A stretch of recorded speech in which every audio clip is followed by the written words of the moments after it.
This is I'll Be Here by Andy Jones, narrated by the author.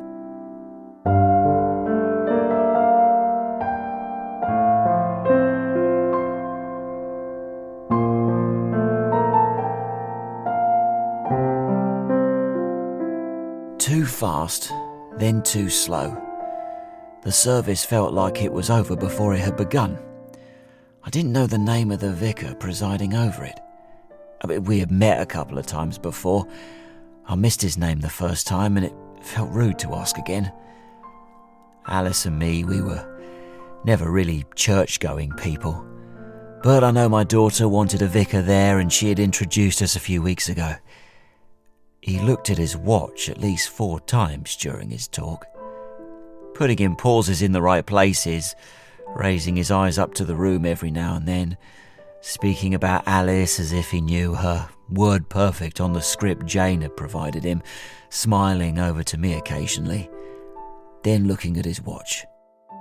I saw him nod to the back of the room towards the end.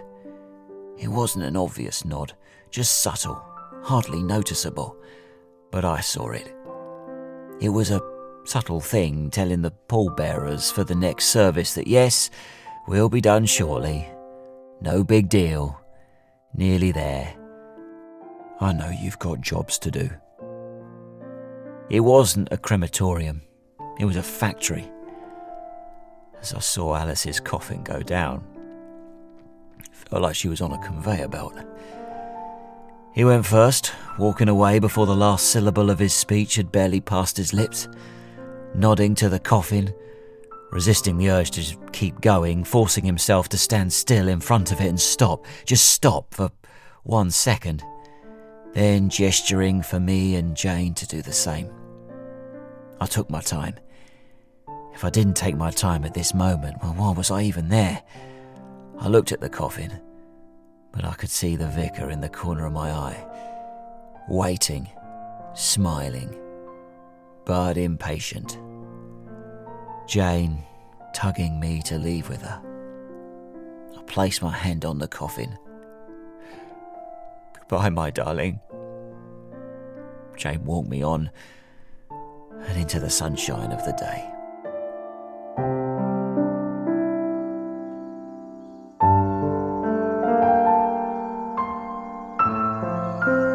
We'd arranged the wake in a beer garden, or part of one sectioned off. Young couples and families annoyed there wasn't as much room as usual because there was a special event at the back. It didn't feel special. Dry sandwiches put out too soon. The cheapest plonk they had. My grandson Alfie had spilled lemonade over one of the crisp bowls. People I'd known for decades but hadn't spoken to for years. Walking over, squeezing my elbow. The platitudes just sounded like noise. So sorry for your loss, Stan. You're in our thoughts. Anything you need, mate, just say. Come over any time. None of them meaning it. The service breezed past in the blink of an eye. The wake dragged like a long swim through treacle. Too fast, then too slow. Jane came back home with me. She said she didn't want me just to go home on my own. I told her I'd be fine, but she said that wasn't right. So, for her sake, I said she could come back with me for a bit. I went to put on the kettle and she said, No, Dad, let me do that. It's no bother. I insist. It's only the kettle, I mean. Dad, please. I left her to it. Wandered over to the spare bedroom. We didn't have much use for it in our little bungalow, so Alice let me use it as a study. I was going to write a novel when I retired. It never happened. I sat in the leather office chair in there for a second and suddenly felt alone. I didn't say anything, but I was actually glad Jane was there all of a sudden. Alone. I'd have to get used to that. As I walked out of the room, I caught sight of my old notepad. Novel ideas. It was sticking out of the bottom of the old computer monitor. I hadn't even switched that bloody machine on in almost a year. Never had much use for the things. My grandson used to play with it, but he said I needed to upgrade to play the games he likes or something, but I can't be doing with that. I leaned over. Yeah, that was my old notepad, all right. Hadn't seen it for years. I pulled it out from under the monitor. Tatty, slight browning on the edge of the pages. Worn out, redundant, like me. I flicked through the pages. Trace words about a love story I was going to write in my twilight years, but never did. Alice was always encouraging, but never bugged me about finishing the thing. I never had the right idea anyway. I liked the idea of writing, but didn't know what the story was really going to be about. Then I stopped. The last page of the notepad. Bottom left-hand corner. 3 words. I'll be here. I walked back to the kitchen. You should get this kettle descaled, Dad. Look at this. I showed her the back page of the notepad. What am I looking at? That's your mother's handwriting, isn't it? I don't know. It is. I know your mother's writing better even than my own. It's her writing. Sure, maybe, but I don't get it. Why does it matter? She's written, I'll be here, on an old notepad I haven't even seen for years. Then it just shows up in the study, The study? It's what we call the spare room. What do you mean, it just shows up? Well, I haven't seen it for years, and then I notice a corner peeking out under the computer screen. Look, Dad, it probably was something she wrote years ago. A little sweet note for you to notice, and you never did. You said you hadn't seen it for years? Well, yes, but then why would I find it today, of all days? Right. You'd have found it another day then. It's sweet that you found it on the day of her... that's really nice, isn't it? Oh, that reminds me, don't forget we've got the reading on Thursday. I'll remind you at lunch tomorrow, but I want you to be ready because it's at 9 o'clock on Thursday morning and I don't want to keep the solicitor waiting. Yes, I know. I've put it on the calendar on the fridge, look. Yeah, but I just wanted to remind you. I know these things escape your mind. I don't know why we have to go anyway. We already did the will. Yeah, but this is part of the will, remember? Mum wanted us all there to hear a special message, her final wish. She's doing what Auntie Beryl and the other ladies down in the club did in their wills. A sort of goodbye message. And remember, lunch tomorrow. Shall I pick you up? What? No. I've got errands to run, so I'll meet you there. Okay, 12:30. You can't book a table there. I know, 12:30. Good. And here, give me a hug. Oh, she'd have been so proud of you today. Mwah. Love you, Dad. Goodbye. Yeah, goodbye, Jane. And you too. And don't let that tea get cold. 12:30 tomorrow.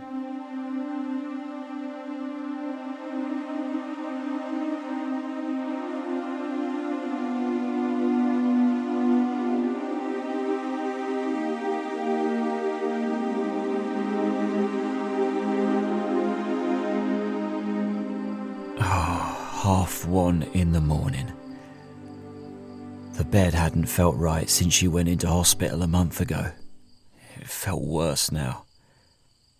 I'd left the notepad on my bedside table. Jane was right, of course. It's not like Alice would have written me something like that before she went into hospital. At the time, we just thought it was a problem with her breathing. She'd had bronchitis issues before, and they had gotten better after a while. This time they didn't. but there was no way of knowing. Oh, Alice.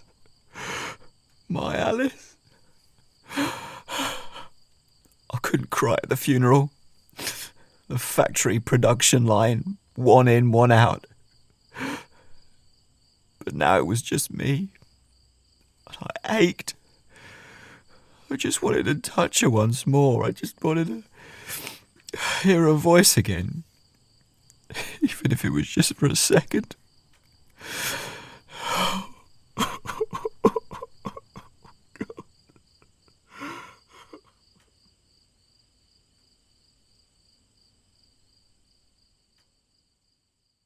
Oh, in the end, once light started streaming through the window, I admitted defeat.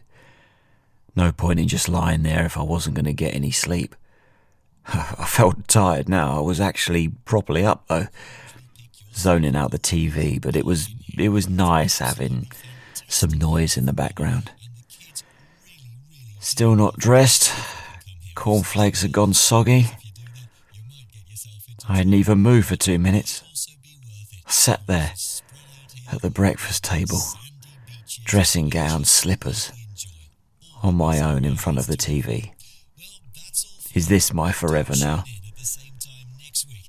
I threw the rest of the cornflakes away, washed the bowl and left it over the sink. The travel programme on TV was wrapping up. Maybe I'd feel better if I got dressed. So until next week, I'll be here. See you then.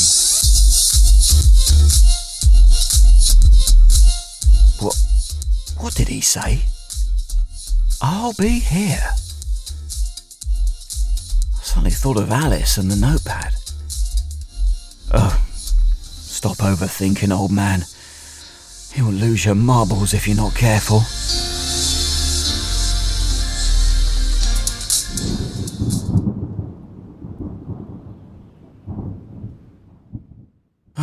Well, I'm glad it wasn't the funeral today. What a difference a day makes, eh? Bloody miserable weather. Looked like the rain wasn't going to ease off until the next day as well. It was fine as I made my way to the post office, but it finally started to come down like cats and dogs when I was about 5 minutes away. Oh, and I always forget, never go to the post office on a Wednesday. This one was always busy midweek. No idea why. Never-ending queue. I hoped I could get what I needed doing done before 12:30. I had to make it to the cafe for lunch with Jane, and I didn't want to be late. I know how much she hates that. It was good being out though, even after it started raining. In fact, especially after it started raining. Exchanging smiles with other people getting about their day, caught out in it like I suddenly was. None of us with umbrellas. It was good to make contact like that. Just a smile, a nod. It takes a second, but when you're feeling down, it means the world. The post office was warm, at least. My brown jacket I'd had since 1997 was starting to dry off as I stood there. I noticed I was collecting a small pool of water underneath me, though. Luckily, people behind me in the queue were doing the same, except for the ones who drove in and were only out in the rain for a second. I finally got to the front of the queue. That nice one with the nose ring was on the counter. I liked her. She was always friendly to everyone.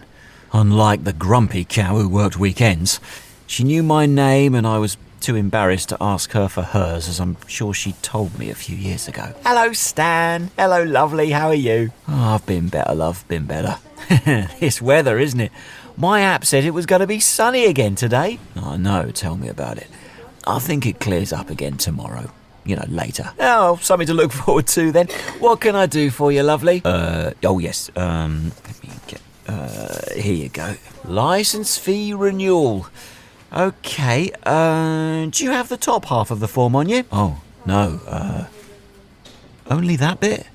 Is there a problem? Well, I need your licence number, you see, Stan, and that's only written on the top half of the page. Oh, so I can't pay it off now, then? Not until I see that part of your form, or do you know what your licence number is? Then I can renew it for you. Oh, no. Sorry, love, I don't. I think I've got that part of the letter they sent me at home, though. Well, tell you what, you can do it all at home online if you'd like. Oh, no. I really don't get on with all that internet stuff, you know. Oh, well, okay. Well, look, don't worry. When you get a bit of time, just a minute, come back with the top of the form with your licence number and we'll do it together here, okay? Oh, I'm so sorry. I thought I just needed to, have this and... Don't you worry at all, Stan. No harm done. I mean, look, the licence doesn't expire for another 3 weeks at least on here. You just come back when you have a spare moment. I'll be here. It felt strange. I mean, like I wasn't really there. Like I was floating. "I'll be here," she said. Hearing that again, it was comforting. Like Alice was with me. I mean, I know it didn't make any sense, but none of it felt like a coincidence. I didn't know what to do about it, though. I mean, did she want me to do something for her? Was she reaching out? Or was it all in my head? Was I just being a silly old man? Oh, I was soaked through, walking slowly, but I didn't pay it any mind. Alice. My Alice. There was just something that... Just ahead. The big wall on the side of Cardinal's, the local DIY shop. A young lad, teenager probably, hoodie done up with a spray can in his hand. A few more stuffed inside a satchel, different colours. He was shielded from the rain there, looking left and right, and he put the finishing touches to a large word, big, bold, bright blue, white and silver lettering. He was writing. "Hey! Hey, you there!" He looked at me and he started to run. "No, wait, come back! Why did you write that? Hey, come back!" It was no use, he had scarpered. I got to the wall after the owner of Cardinal's had walked around to see what all the commotion was about. He recognised me. I mean, I've been going there for years. "You all right?" Oh, just a kid with a spray paint can. He was, "Oh, yeah, bloody kids. I've given up cleaning that wall. Every time I do, a week later they spray something else on it. At least he didn't swear this time. And the police don't care either. I don't bother even telling them anymore." It was as clear as day. Bold. Standing out over the rest of the tags and smiley faces on the wall. 3 words. "I'll be here." But he wrote... I mean, of all the things he wrote... "What? Oh, yeah, probably a threat to someone. We've got a gang problem out here now. You have to be careful. I'll be here. He's probably telling a rival that no matter what he does, he'll be watching. Bloody kids. They want a good clip round the ear hole. Military service. Should be mandatory for the lot of them. Yeah, that'd sort them out. It's what we do in my day. Draft them out, send them out there, the little buggers." I was energised. The rain eased away, or at least it felt like it did by the time I got to the cafe. I was there a full 10 minutes earlier than I'd planned. I'd moved faster than I'd done for over a month. I couldn't wait to tell Jane, just to let her know everything that had happened, just to see it on her face. Oh, would she dismiss this too? I didn't know, but this was real. I could feel it. I don't know, but I'd have to tell her and just see what she says. I was disappointed that she hadn't got there early too, but I mean, why would she? She'd be happy to see me there before her, on time for once. I picked a table for 2 near the window so I could catch her as she arrived. Paul, who runs the place, strode over with his little notepad out. "Afternoon, Stan." "Paul, nice to see you." "Likewise. Oh, and we're all so sorry to hear about Alice." "Yeah, thank you. That's kind." "Yeah. So, what can I get you?" Oh, actually, I'll wait for now. My daughter's coming, so we'll order together. "Oh, that's nice." Yeah. "Well, you just give me a shout when you're ready, all right?" I'll be here. He walked off as he was saying it. Again, I couldn't respond. I mean, what would I say to him without sounding like a lunatic? But I couldn't believe it all the same. I counted down the seconds until Jane arrived. It was 188 seconds. She was about 7 minutes early. It felt like a lifetime. Well, this is nice, seeing you here already. Hello, sweetheart. Nice table as well. Yeah. Listen, I have to tell you something. How were you last night, I have Dad? to tell you. Fine, yes, I was fine.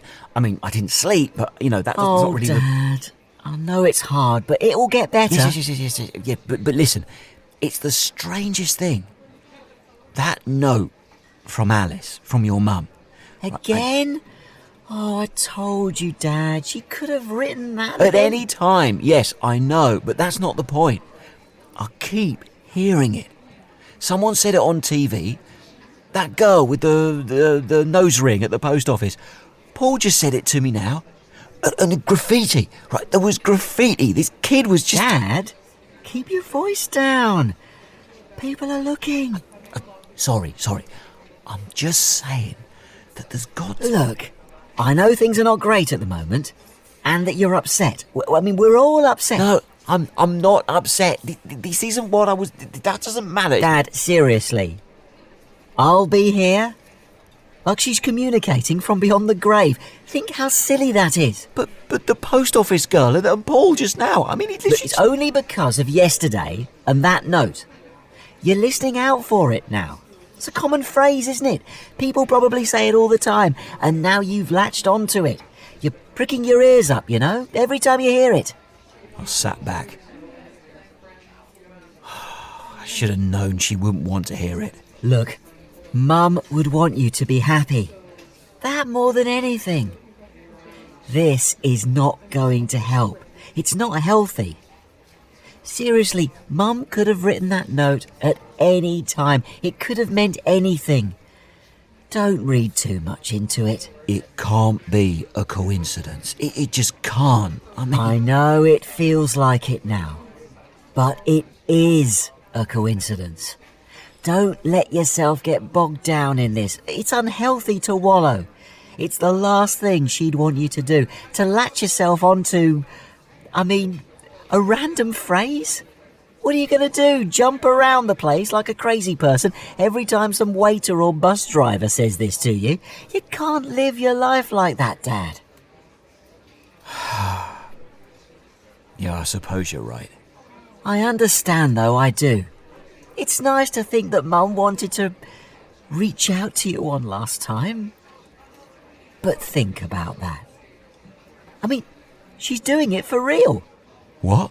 Tomorrow, we've got the message she wrote, only to be read out by the solicitor tomorrow. Remember, that's her speaking to us for real. You know what? I was thinking about it yesterday. I thought it was really tacky, but now I think it's actually quite sweet. It'll bring you some closure. You'll be ready? Yes, of course. I've told you it's on the calendar, 9 a.m. You'll pick me up half an hour before.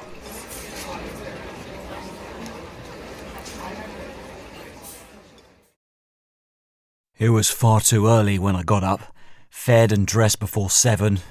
Now I was just agitated, waiting for the clock in the hall to shift over to 8:30. My best suit, aside from the black one I wore at Alice's funeral. Yeah, Jane was right. Whatever Alice really wanted to say at the end, she'd already put into words and given to our solicitor. Whatever he was going to read today, that was the real her. None of this I'll be here stuff. I sprinted out before the car even pulled up to a stop. I was opening the door and into the back seat in less than a minute. You're eager, Stan? Jane's husband driving. Yeah, morning, Henry. I just didn't want us to be late. Now, Dad, remember what we talked about? Don't get too excitable once we get there. I won't. I just want to hear what she had to say. Should have done it 5 years ago when you redid your wills. It might not be relevant in a way you think. Ah, yes, Stan. I heard about your magic messages yesterday. Henry, don't. Well, I'm only joking. I'm sorry, Stan. Whatever makes you feel better at a time like this, that's what I say. I didn't listen to him. I just looked out of the window and watched the streets blur past. It wasn't our normal solicitor, not the one who dealt with the will.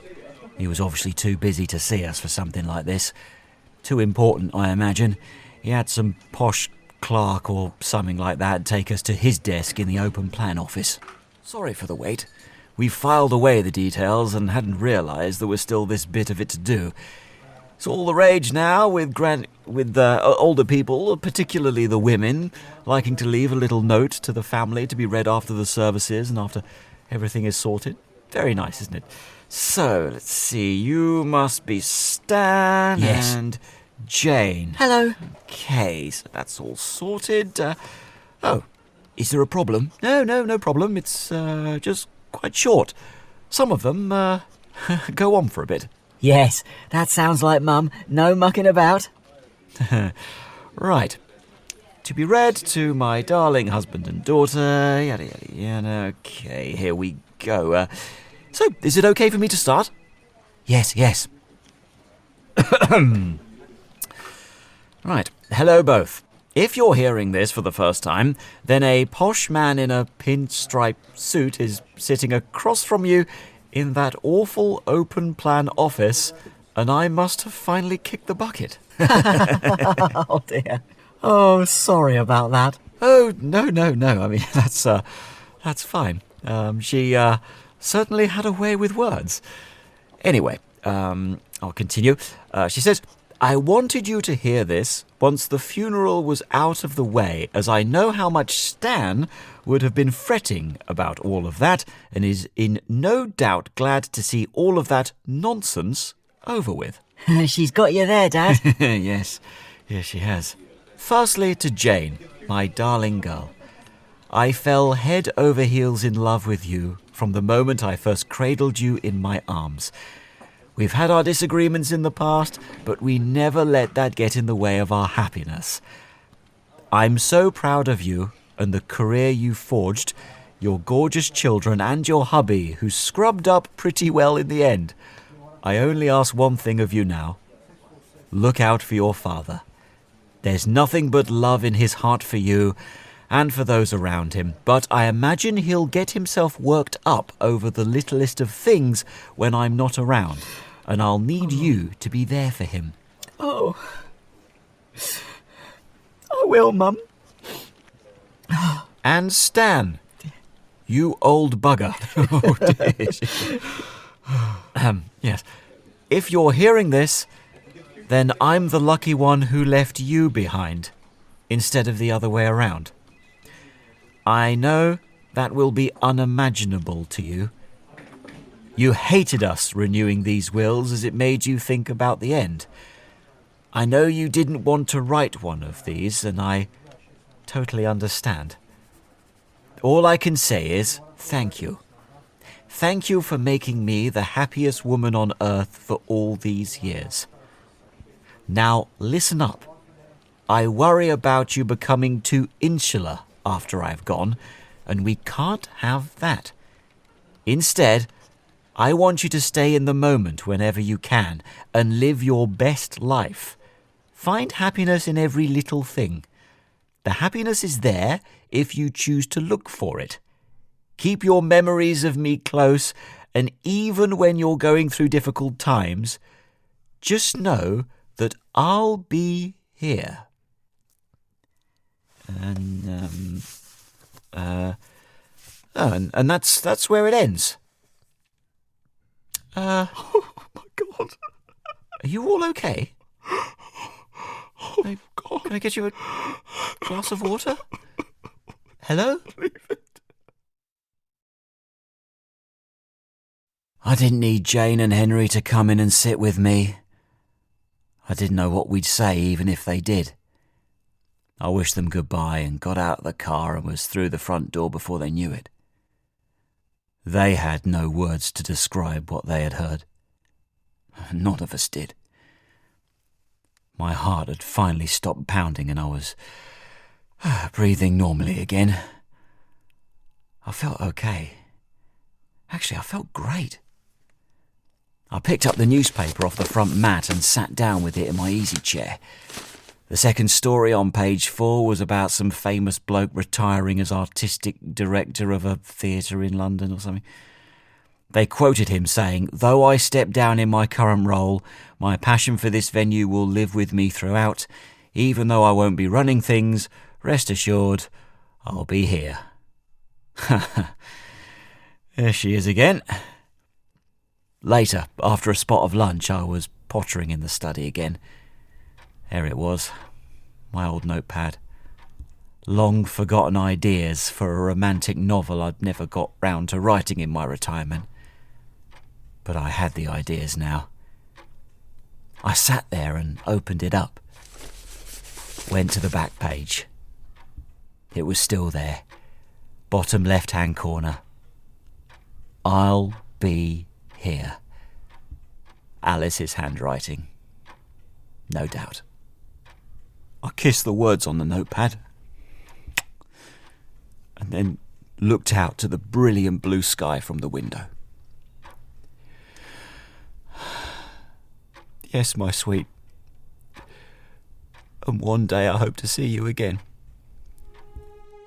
But until then, I'll be here. That was I'll Be Here, written by Andy Jones, narrated by the author. This has been a Gold Pictures production.